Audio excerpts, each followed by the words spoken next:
একদিন আমার বাঘ বন্ধু আমার বাড়ি এলো রঙিন রোদ। আমি খেতে বসে চমকে উঠি, তার দিকে তাকিয়ে এসে বলে, তুমি এসো বসো আমার সাথে, প্লেটে সাজানো আছে এই হাতে। সে হাসি মুখে এগিয়ে আসে, গল্পের ঝাঁপি খুলে পাশে। বাঘ বন্ধু আমার গল্পের ঝড়, হাসি আর মজা সারাদিন ভর।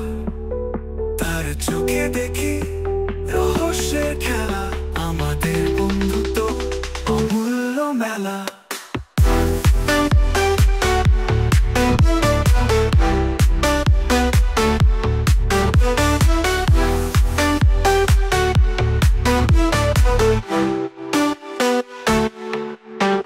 আমাদের কথায় সময় থামে, হাসির তরঙ্গে ভেসে যায়।